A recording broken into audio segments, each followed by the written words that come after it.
Morning, officer. Maybe this is the pot calling the kettle black. This guy thinks he's a genius and he's a moron. Oh, this is live. Think of like the dumbest cave troll let you know. You looked right at me when you said that. You're not the dumbest. Here are the facts as I see them. Hello, everybody. October 22nd, 2022. It's cool how the little date lines up there when you write it down. Welcome to the Bandit Radio Hour. We hope y'all tuned in earlier to our Trail of Conspiracy special. If y'all didn't check that out on the live Instagram feed or when we did part of it out there. If you need to follow us at Bandit Radio Hour on Instagram, or we didn't do it on Twitter, but next time we might. Maybe on YouTube. We'll see how things go. But regardless, everybody, welcome to the Bandit Radio Hour. We got a show here for you tonight. I'm here, as always, with Mercer in Southwest Florida, out on his property. With a gorgeous view behind me of sunset. We're actually doing this during the daytime. You can actually see trees and sunset, and he's got a nice piece. Merce, what's been good with you? Oh, it's actually been somewhat normal. I haven't blown myself up. You almost exploded a mineral trough today, though. Okay, yeah, but I mean, in the grand scheme of things, it was kind of average. You didn't set yourself on fire like last week, is what you're saying. Right, or avoid the law, or it was a mediocre a good old average, no eventful week. No, I just did some work. I had to catch a cow today, take it to the market. Some basic, just average Florida cattleman things. Took it to market today. Yeah, we call it, because he was in the wrong pasture, and my dad's like, I'm tired of this cow. Oh, and y'all just leave it at the market until sale day, and then they take care of it? Yeah, they sell Monday. Yeah. And then it was just like, he's like, well, rather than have to, pin it and water it again, he's like, he called up there, he's like, I'll just bring it today, because, they got water and hay there. Yeah. So he just went ahead, we just went and took it up there. So, is this the cow you told me about that just looks at a barbed wire fence and goes, the one that went through mine out here. Yeah. 127. Yeah. We were out riding, flipping mineral boxes over from the hurricane, and there was like two cows in the pasture. He's like, I bet that's 127. I was like, she's the instigator, clearly. Yeah. Clearly. And they came trotting up and saw her and was like, oh. And she was just happened to be right by the cow pens where you could run her in the pens. And he was like happy, like dancing. He's like, you're gone. He's like, I hope you're a hamburger. That way you're not somebody else's problem. The farmers struggle. One of the guys there at the market loader's like, that's a pretty looking heifer. And he's like, you don't want her. Get her gone now. She does not stay where she's supposed to be. You told me she wouldn't even freak out and run through a barbed wire fence. She's actually, it's like I said, she's a pretty heifer, and she's actually really calm, demeanor, come up to you and try to eat a pellet out of your hand. But she'll walk right up to a fence, look at it, and then just walk through it. Bulldoze it. Yeah, and just these barbed wire strands mean nothing to me. About mainly her getting on the highway. Right. Getting, because she's done it before. Yep. We found her out on the highway. And if she has calves, they have a propensity to be just like her and do that. She'll break the fence and then other cows follow her. Like I said, somebody, hits her and gets killed or something. That'd be It's terrible. on you. Yeah.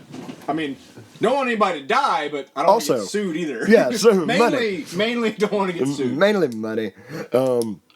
It's actually been, we've had a wonderful week of weather in Southwest Florida. It's been a little chilly to Floridians. Got dipped down. Oh, it was subarctic. It was 58. Yeah, I know, dude. We might have frozen to death if it wasn't for a heater. I had a fire in my heater running. I'm not gonna lie. I don't do cold. Well, that's when we finally we decided to start burning some of this yard debris. Before that, I was actually mowing in an air-conditioned tractor this week, hay fields. I'm like, really? The weather's this beautiful, and now I go sit in the air conditioner? I'll take it. Thank you, God. But still, could have used this a month ago, 2 months ago, 3 months ago, all that time. But anyways. Oh, it was brutal. It was. But got to do that. I wouldn't say I almost lit myself on fire when I was pushing up the brush with the tractor. Not the air-conditioned one, the open cab, where you're exposed to the elements. But I did get one of those big woofs of ash and soot and the flame waves kind of reaching up and tickling you. Yeah, I still don't have leg hair on my right leg. No, I felt this shave my face a little bit. And I was like, let me hit it in reverse and go as quick as I can. Please, tires, don't explode. And I got out. No harm, no foul. It was good. So, yeah, I think that's been most of my week. Got my daughter back. Me and her have been having fun. School and all that jazz. Yeah, I would say I feel like this is the first week. I mean, things aren't normal yet from the hurricane, but I feel like this is the first week things are starting to kind of get back to a little bit of normalcy. Yep. We actually found more fence we got to fix, but we had like 10 other like we got to get our hay fields ready to cut. Oh, I was in the pond today, so fixing fence. That's where 127 went through. Not the hurricane this time, just the hurricane of a cow. Hurricane 127. Yes. So yeah, that's what's been good with us this week. Nothing out of the ordinary, which is nice for a change. So just kind of. No, the world's not being normal though. No, we're moving right on to current events. Don't know if y'all have heard about this, but there's when you think of like a country with their stuff together that like they enact common sense stuff and really lead with logic and stuff like that. I know like the first two countries that come to mind are China and Iran. Switzerland. Oh. No, China and Iran. We're going with those two because at least the way I see it, they've both announced in the last week, that all their citizens need to get out of Ukraine now. Yeah. I know China did it, and then followed by Iran, right? Yeah. And isn't Iran having their own kind of civil strife? Yeah. And even they're saying they need to get out of Ukraine. Yeah, it's bad when Iran's saying it's safer in Iran. And China might just be collecting their people. But, I was talking to a boomer who will not be disclosed, but talking to a family member. I mean, I was like, man, how does it feel like going back to duck and cover drills? I'm like, not literally, but, just kind of having this is getting a little freaky, ain't it? And he said so dismissively, oh, what? Like, scared of, like, nukes? Like, yeah, a little bit, at least, because, Russia, that thing. And he just dismissively goes, oh, that's not going to happen. I'm like, how can you be so confident? I guess he gets to a point, it's like, it's going to happen or it's not. If it happens, we're going to be flash fried anyways. Nah, we're out in the country. We'll probably die a slow death. I don't know, if they smoke MacDill in Tampa. We're 50 miles away from that. This isn't no Hiroshima nukes they're throwing anymore. I know, but I think... I think the fallout, we're dead in a week anyways. Yeah. Yeah, and we can't make bunkers in Florida because of the sea level. I know, you can't dig to China. Yep, you found that out as a child. So much water in so many spots. Why? Listen to the bonus episode this season. Yeah, but dude, stuff is getting screwy over there, and if you really want to hear a intense, slightly intense, but really detailed breakdown. No, I mention him about every other episode, but Dave Smith was on Joe Rogan a couple weeks ago, and they spent half the time talking about Ukraine and Russia. And there's, Joe Rogan, like every episode he does on Spotify, he'll release like a little clip of it onto YouTube for everyone to share. Dude's got like 4 million views on YouTube, I think. And it's this one of us explaining why Russia, yes, is still bad, but what they're doing kind of makes sense. Like in the grand scheme of things. And, I saw somebody, this actually like a YouTuber who seems to be a natural born Ukrainian. And like on his YouTube channel, I can't pronounce his name. It's if you put like a bunch of twigs in your mouth and chewed on them and tried to talk at the same time, that's probably what his name sounds like. Okay. Yeah. Ushmesh Kushnish. The language was like a bunch of twigs spilled on the ground. Pretty much, but like, and he speaks. God bless him. He speaks English, not extremely well, but he speaks it, and better than the Polish at least. Anyways, he does like a rebuttal to Dave Smith's like. It's pretty much like the narrative, the establishment's narrative, going no. Ultra radical Dave Smith, this is where you're wrong, because here's what's actually happening. And this is one of the things that really drove me in the direction of politics that I am, and our political theory is when you hear an argument, and this like Ukrainian guy's argument is like, because Russia has nukes, what Dave Smith is saying, like, we should let them do whatever they want to do and not hold them accountable. And it's like, that's not the case at all. It's just saying, like, this one thing on their border we don't really have jack shit to do with. If If, say, they had them on their own, if Zelensky had access to nukes, do you think he'd shot them by now? Honestly, I don't know enough about how many Ukrainian forces they have left versus how many they've lost. I'll tell you, I believe Zelensky would probably fire off nukes just because he truly does seem like a puppet or an idiot or something. Because I just keep picturing that skit of him dancing. Oh, dude, dude, he was a movie star or a TV show star in Ukraine before he's president. And dude, it's something along the lines of like, he's in his underwear, isn't he? Dude, no, in 3 or 4 of the videos he's cross-dressing or whatever. I don't care if people do that for a show and make it funny or 99-cent pageant. Yeah, well, yeah.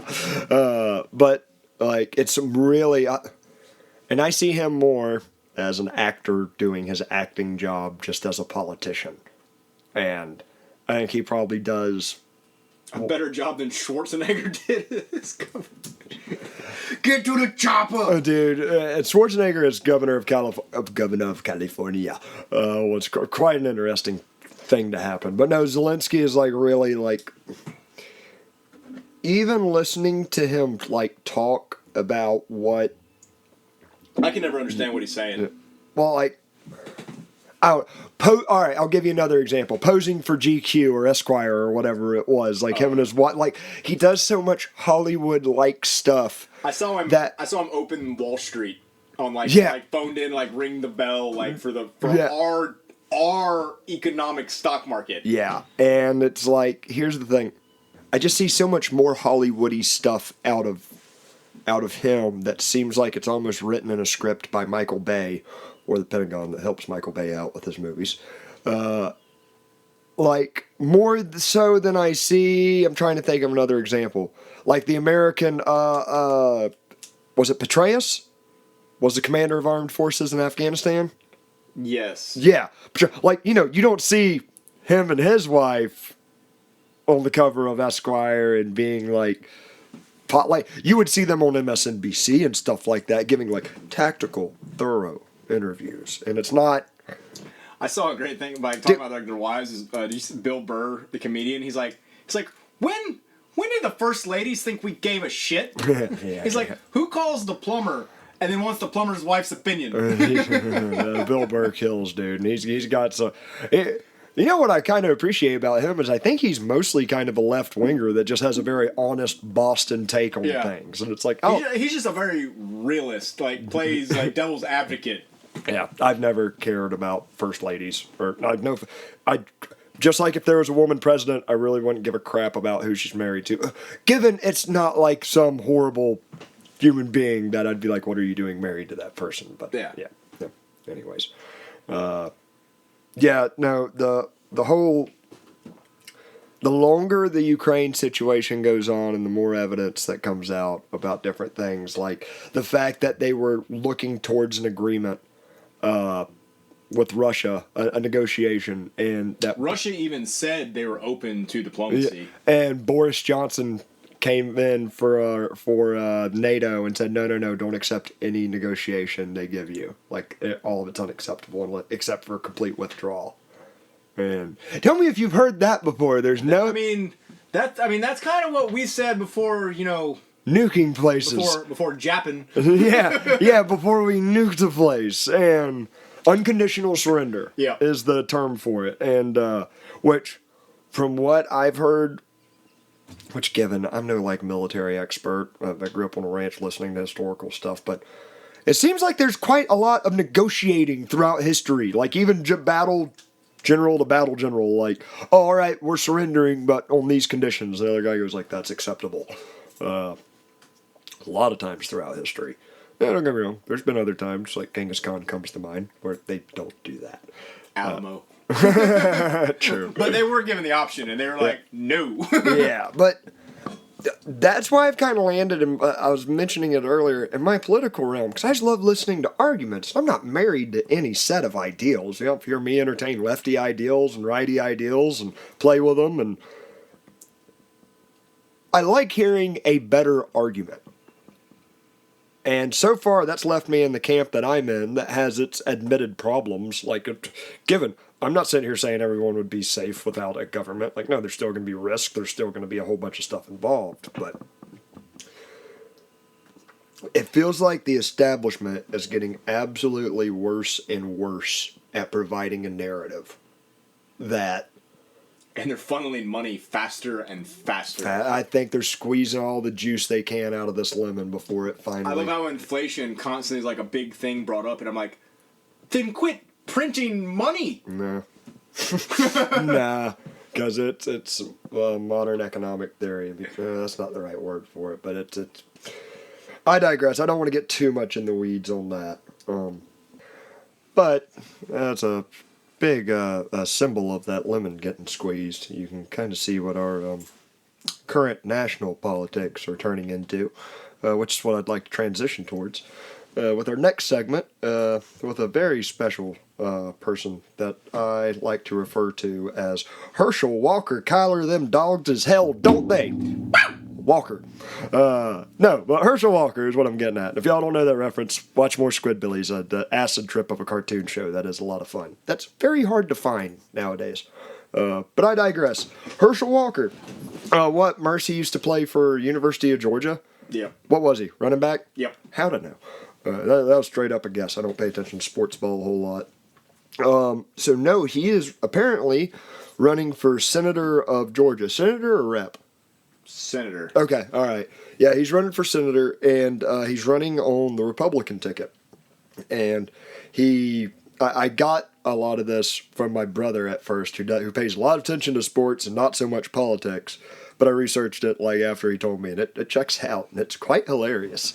So yeah, Herschel Walker ran this campaign ad. It's kind of your typical Republican campaign ad of he's like, I believe in being a good Christian and a family man and doing the right thing and putting one foot in front of the other and persevering through challenges and all this really good, admittedly like good sounding stuff I like to hear and try to do with my life. A lot of it. But then, shortly after, his son released a video. And I'm a little unsure if it's a campaign ad or if it's like a YouTube video, but he's like, hey, Dad, you got like 6 different women pregnant with different kids and didn't give us any time, and you at one point put a gun to my mom's head. And like just threw all this stuff at like how you haven't taken care of us, you've never been there, yada, yada, yada. My mom's had to struggle. And supposedly just like destroyed Herschel, like his popularity in the polls. Just like, I don't know if it tanked to more unpopular than the other guy, but. Well, the other guy's a girl, right? It's not Stacey Abrams, if that's who you're thinking of. Oh, he was running against her. No. She's running for governor. Okay, maybe that's where I got him. I thought they were running against each other. No. Stuff earlier. Yep. No. It's our hat state. So. But dude, you want to hear something wild about Herschel Walker? No. So, he wrote a book. You're gonna tell me anyways, but okay. Too bad, you and everybody else listening. So, dude, I learned about this from Michael Malice, did a live feed of it. Herschel Walker wrote a book about how he has dissociative identity disorder, where he thinks there's multiple personalities living in his head that take over at different points, and he can't remember. Oh, that's great for a... and not only that, and this is Michael Malice, who so far everything I've checked out through him seems to be true. I haven't really, I've maybe heard him make wrong assumptions, not many at all, that none I can call off the top of my head, but I've never heard him like really be factually wrong. Dude, first of all, that's like a cool idea for movies, but where that whole like idea of multiple personalities comes from is literally a misunderstanding of like a scientific study back in the early 1900s, where this woman was stressed out and would experience what seems like bipolar episodes, like really high and really low times. And like the therapist's like, well, let's give these different high times and low times a name. Let's call the high times Janet and the low times Sandra or what. And that's where this idea of multiple personalities. I've never met a Janet or Sandra that I don't think wasn't crazy. Those are some kind of crazy white girl names. now that you Cassandra is like the epitome. Up there of were it. like Patricia, like that meme. That wasn't me. That was Patricia. Yeah. Ooh. So are you talking about crazy ex-girlfriend meme? No, it was from that show where the guy has the multiple personality disorder. And Oh, the okay. meme is like, it wasn't me. It was Patricia. Oh yeah. I remember the meme.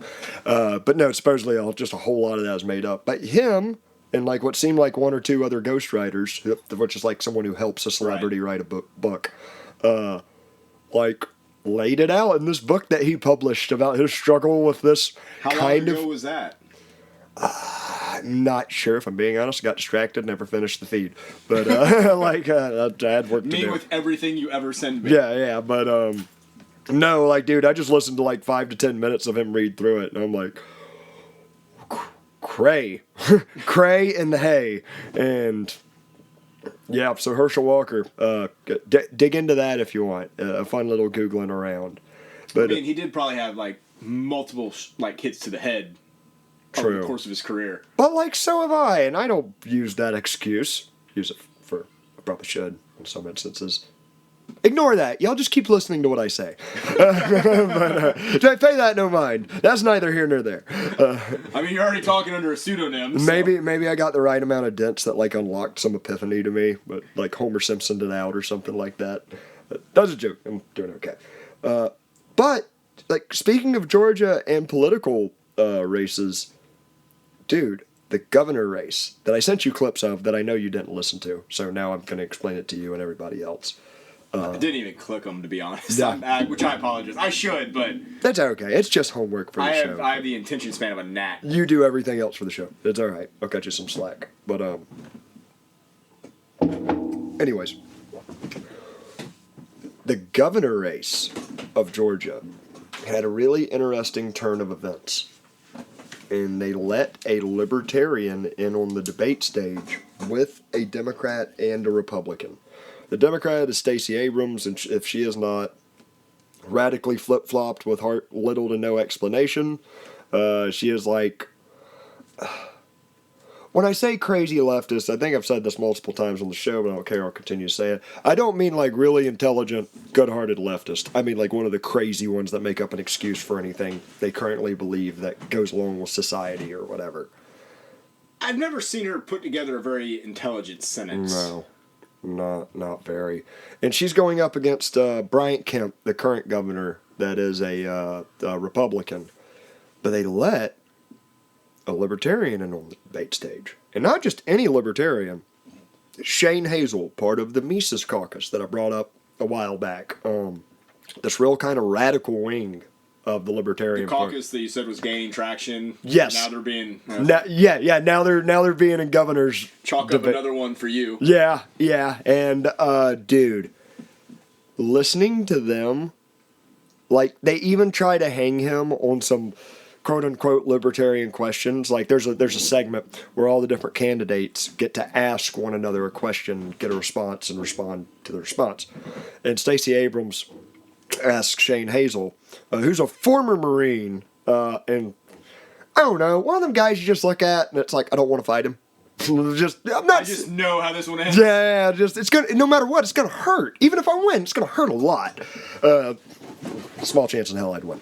But no, she asked him, which I think's a pretty good question to ask a libertarian that's not well versed in this stuff. This was her question. She said, "So, Mr. Hazel, Mr. Property Rights, Mr." And by the way, this guy isn't saying like, "Oh, Democrats are kind of bad in this area and Republicans are kind of bad in this area, so thus you should vote for us." No, he's like the government should be abolished. Like, Georgia should try to get out of federal income taxes. Like, that's his whole, like, we should limit as much government as we possibly can. Georgia tried that once. Yeah. We'll come back to that. Them and a few other states tried that once, actually, come to think of it. But treasonous. They only if you lose. Yes. But one of the questions she asked him was, this you're all for property rights and you think the government should stay out of these transactions and everything. She said, "Well, what do you think about the CCP, the Chinese Communist Party, coming here and buying up farmland that's a foreign government coming here and buying George land, buying out farmers and replacing them. And, that gives them better access to our local military bases, and they can use it to spy. And, I will actually give her this. I'm like, that's a legitimately decent question, a good gotcha question. And Shane Hazel just goes like, look, I would never sell my property to the CCP because I think they're horrific. Because I'd hope the rest of Georgians would have enough common sense to not sell to them. He's like, but I'm not going to use a gun of the government to say who you can sell your property to or not. And he's like, in our military bases or whatever, he goes, I don't know if he kind of says this or not, but he's like, the government owns too much land in Georgia. Like, that needs to be more available. And she did not even quite. Oh, and then he kind of flips it on her. He goes, what do you think about accepting Chinese fiat money or U.S. fiat money? Like, should we be able to just reject both of those and create our own money? And she's like, I am not well versed in economics. Or she said something just like, but I will have smart people looking into that. She made a comment about the abortion debate I saw where she was like, abortions are good for the economy because more abortions will decrease demand. Dude. And I'm just like, how did you connect those dots? Oh, dude. Yeah. I think the Democrats found out they bit off more than they could chew with the abortion. Because no matter where you fall on abortion, someone will ask you, where's the line? Where's the, can you kill a kid? Can you kill a kid after it's born? But I'm not going to dig into that. But, like, the most left-wing, the most non-logical and loud of Democrats are like, the line should be as far as we need it to be. And finally, other people are getting smart and go, all right, where's your line? And they're having to go, Dad, you should talk to the doctor about that. I saw one organization or something came out and said that children know if they're transgender in the womb, type things like that. And they're like, okay, well, if they have thought, then like why can't? And it just ended up putting them like in a whole tailspin. And so it's just a massive can of worms. Yeah, and I know we kind of trailed off into a smush-motion debate, but one thing I will give credence to, I've been listening to, like, Bill Maher's podcast, him, he's kind of like a douchebag. He seemingly take his politics aside. I found in later years, though, he's more, I wouldn't say, before I didn't agree with him on, like, everything. I think now he's even starting to, like, kind of have his own opinions, that he's not just going straight with the Democratic Party, or he's even starting to kind of be like, wait a minute. Yeah, and one of the things he was arguing on there was like, I draw the line that, like, this is my body and I can choose whatever the hell I want to put in it or not. And he goes, that's my line. But one of the things I really liked, he goes, I'm pro-choice, of course. He said, but to all my lefty friends that are like hating the other side of this, he goes, you gotta realize they look at what we do as murder. And he goes, they kind of have some points. He's like, I still think you should legally be allowed. I think there's worse things when government gets involved. He's like, but, like, they have points. And I'm like, yeah, that's all. And, that's why I really like lefties like Jimmy Dore, Bill Maher.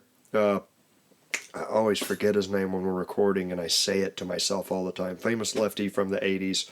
Who was really good at anti-war stuff, but he sucks now on COVID.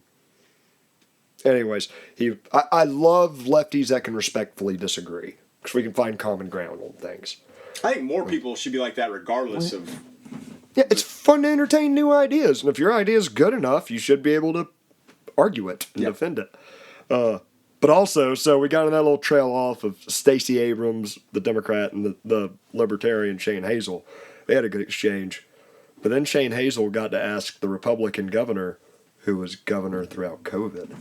He goes, hey, as a Libertarian in the room, where the hell do you get the authority to tell businesses who's essential and who's not and who can be locked down or whatever? And dude, it's so hilarious hearing a Republican. And I know most conservatives don't like probably half of the Republicans, but he's like, we had to do what was in the best interest of the public safety and we saved lives and done it. It's like, I've talked about it before, that little squeeze section of debate that's like, you can either raise taxes 5% or lower them 2% or whatever.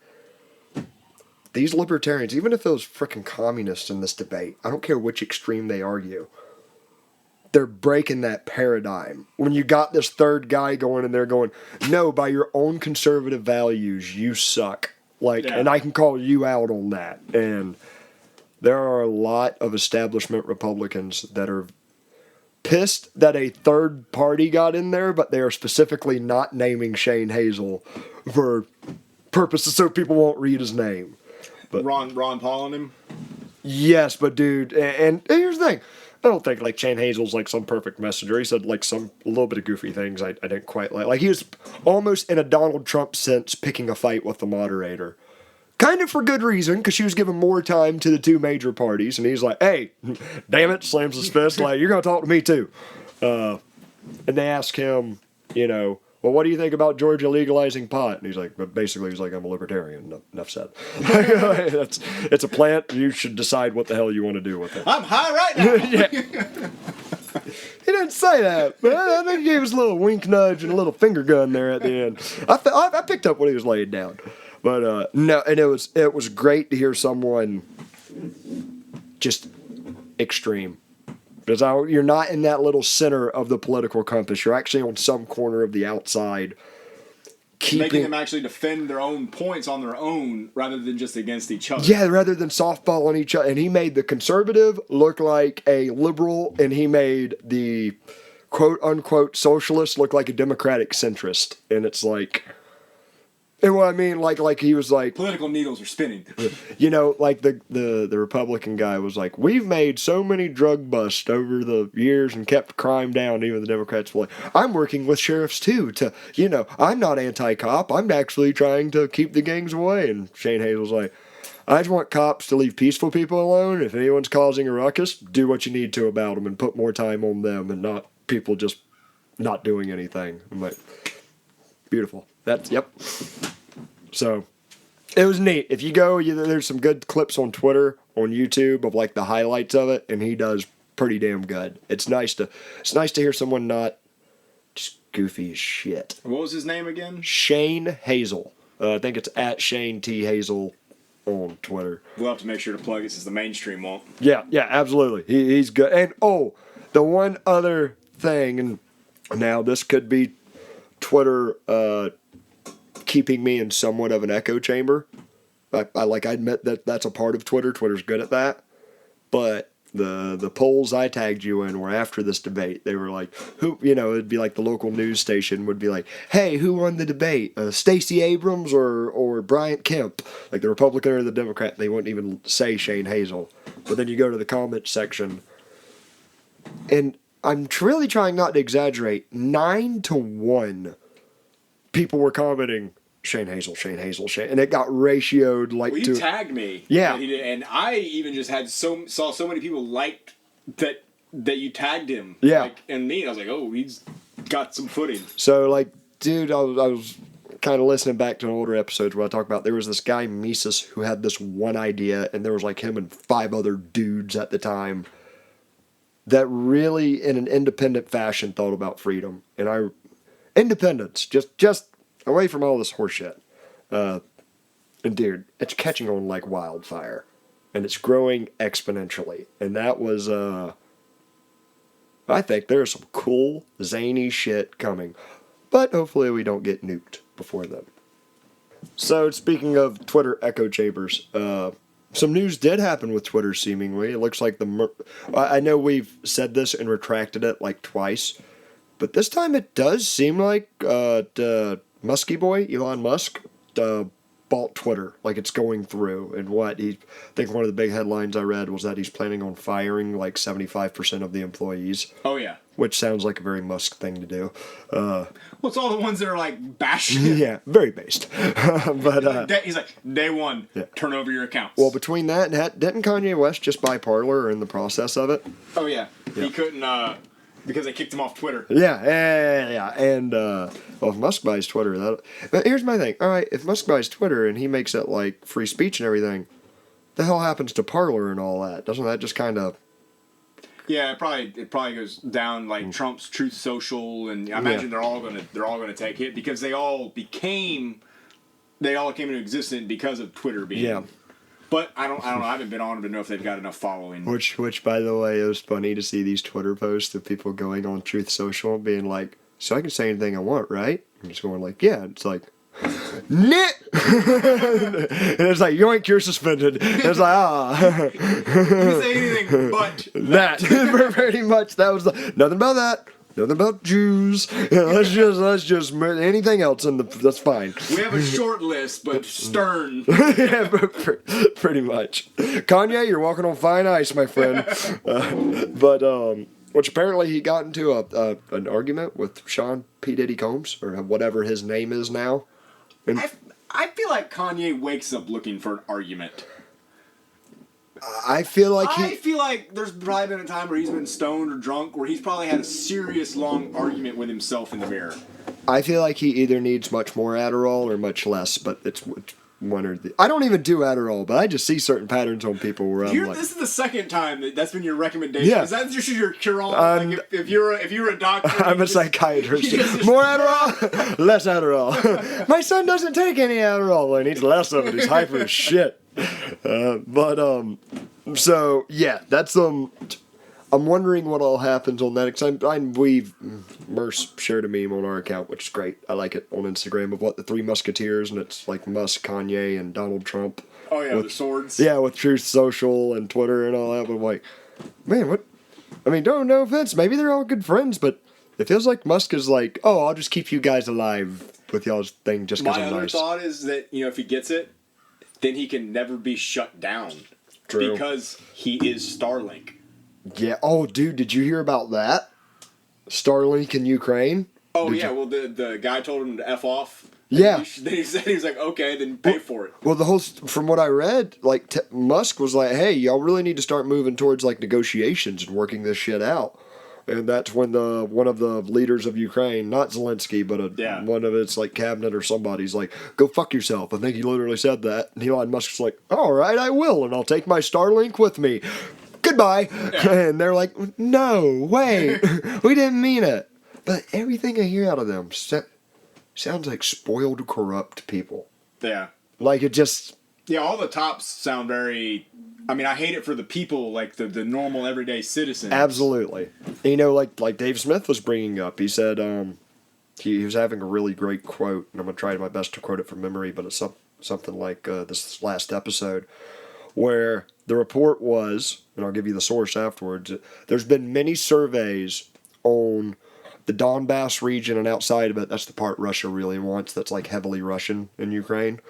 There's like where they survey people, and like at best everyone's very divided on if they want to stay independent Ukrainian or transfer over to Russia or stay in NATO or get like, it's all like at best it's really split and hard. They said, but like there's other reports that shows, especially in the Donbass region, it is more heavily towards like we'd much rather be a part of Russia than...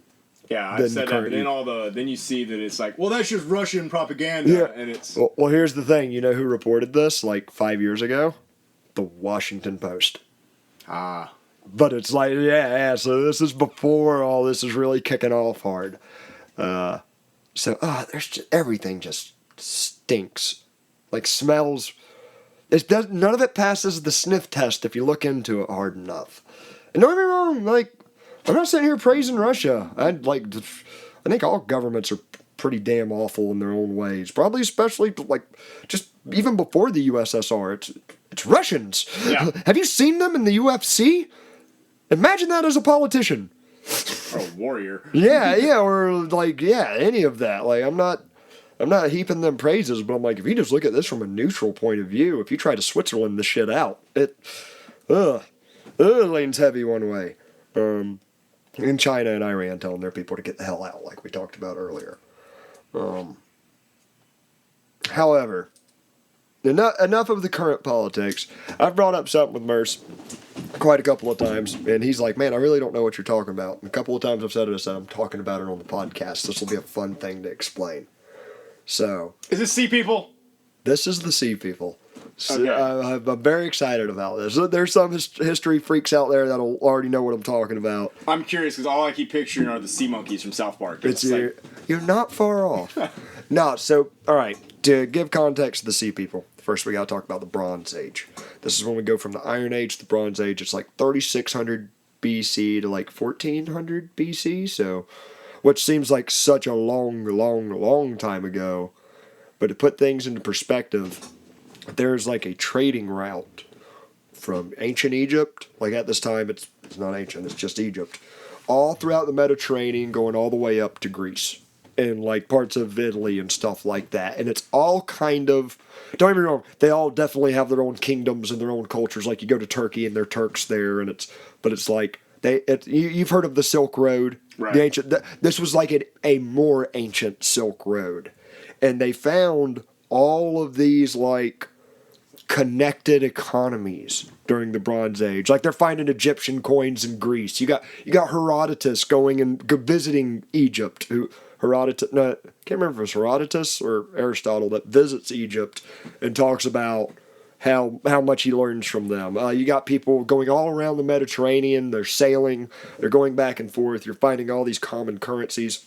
Actually, it's from this time era, one of the oldest proofs of concept of insurance exists. And actually, I think it's like on the island of Cyprus, which is right by Greece.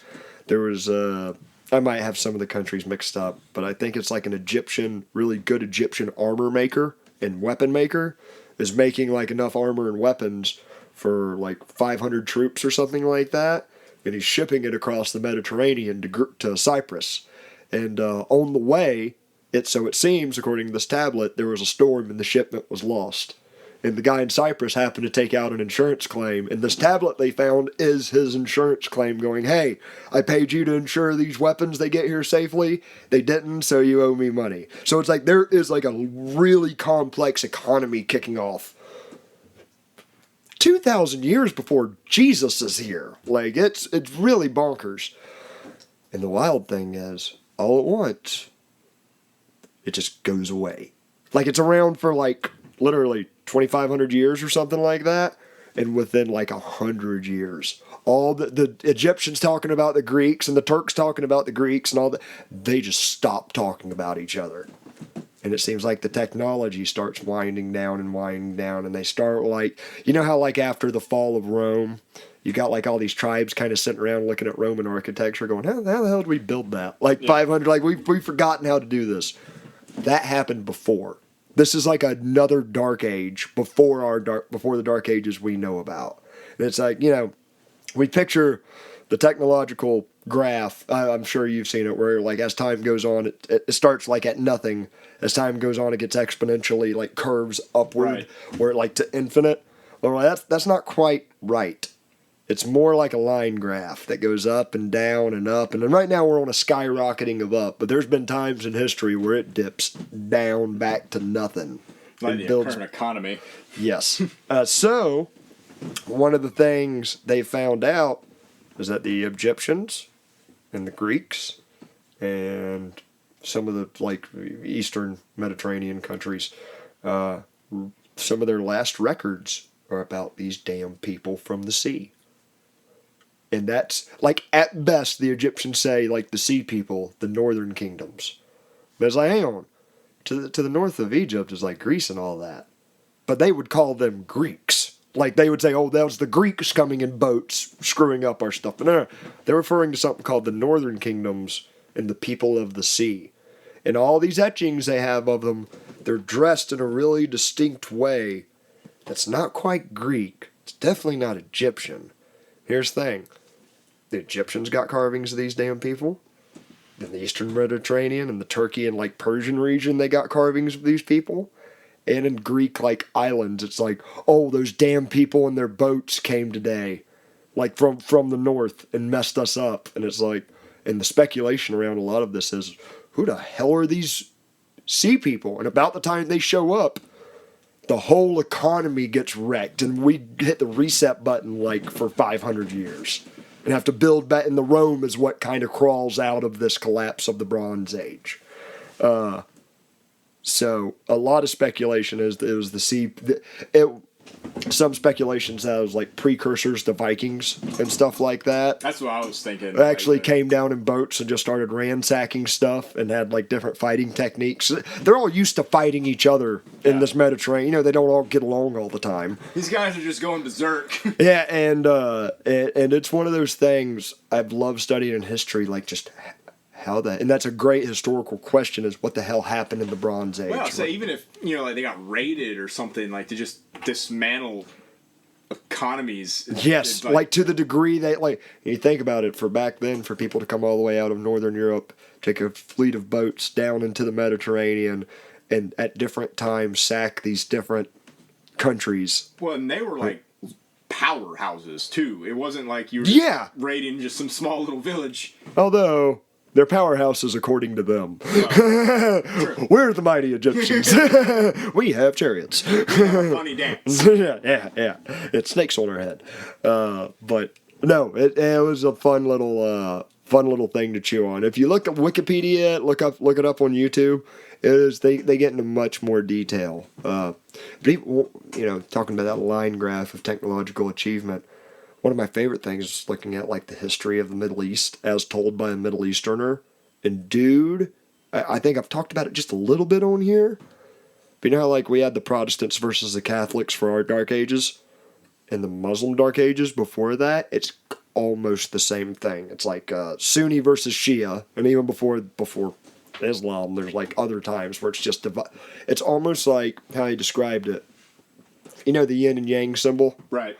He said that's almost like could be a perfect analogy for like the conservative parts of Islam and like the more liberal parts of Islam. That would be like, oh, we want to go out to Greece and learn these philosophers and come back and teach it to these religious zealots. And the kind of, for lack of a better term, the quote-unquote liberals would take over and be like, oh, let's get rid of all these conservative zealots and get rid of our old gods and yada, yada, yada. And then in about 3 or 4 generations, the conservatives would kind of come back and be like, nope, time to behead people and worship Muhammad again. And it was like, it's easy. He said, like, the past 2,000 years, there's been a never-ending cycle of that when one group is oppressing the other one eventually grows enough strength to come up and squash the other.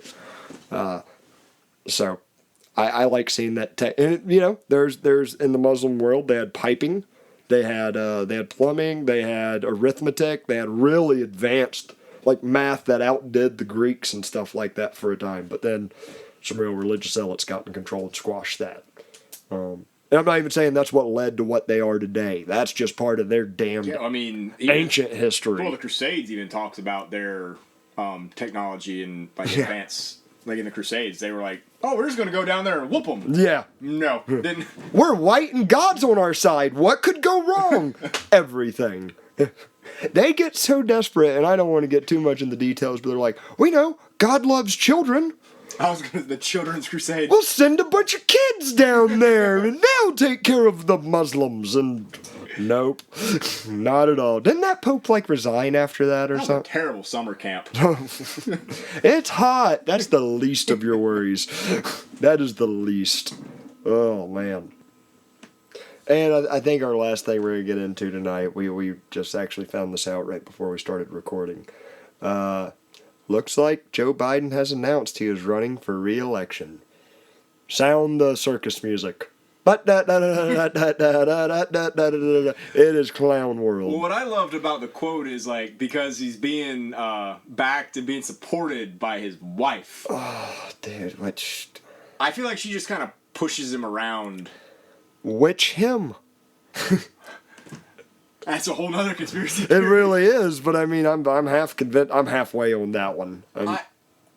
Because it seems like depending on which day you look at it, it looks like you're looking at a different person. It really does, and I've seen the meme where it's like 4 different pictures of him in it. One of them looks really evil. Yes. And creepy. Yes, got like squinty, pointy nose and squinty eyes, and and man, if you watch that PsyOps or that Jinx video about people wearing masks, that I showed you that, didn't I? Yeah. It's wild what they can do with masks.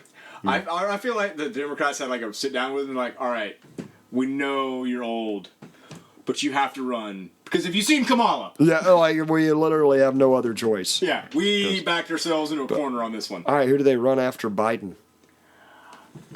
I don't know. in 4 more years. Here's my question: what? I really thought they were going to try to use AOC, but they're already turning on her. Dude, that is getting wild. Did you see where they're like repeatedly like? Yeah.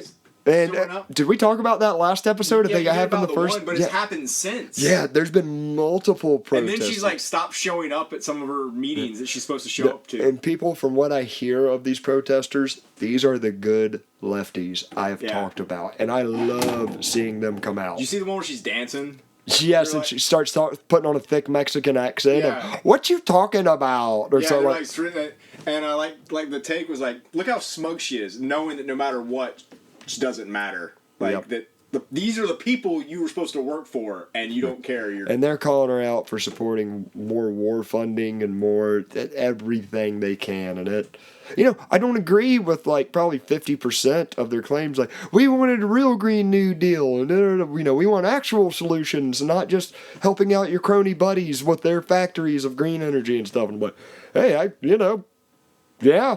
I'd rather have what you're saying than what we got right now. Or they're finally realizing that her politics and like costing the massive Amazon warehouse from coming in would have brought like thousands of jobs to her district.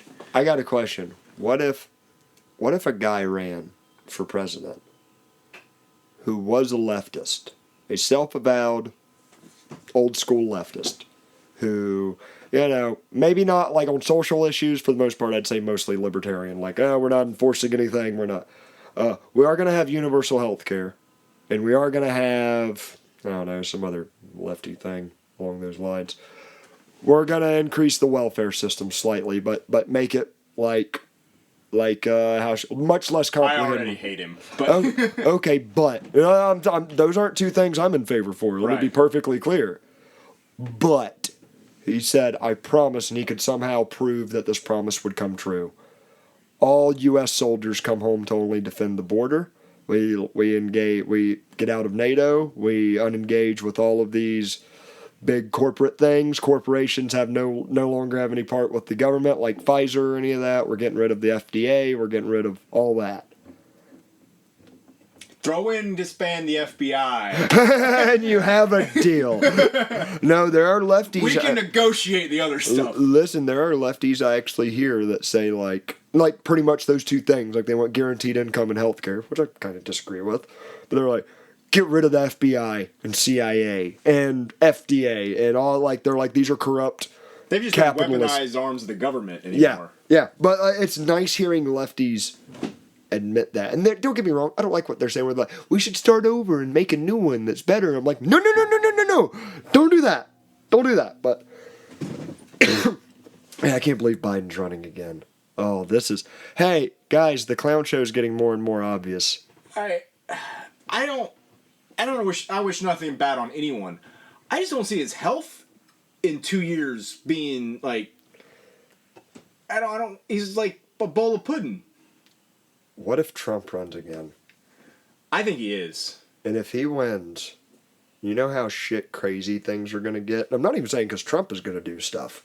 Oh, people are going to lose like, their dude, minds. You thought 2016 was bad? You thought, that's where all the memes come from of, no! Yeah. I like the missiles with all of them screaming. Yes. Yeah, of all the lefty freakouts. But, like, dude, this will be biblical. Bonkers. Yeah. Like, I'm along for the ride either way. We're going to find out how it goes. I'm to the point where I'm ready for it to let's get it over with. Yep, let's just go ahead and let everything just go completely crazy. Thankfully, we have some cows. We'll be okay for now.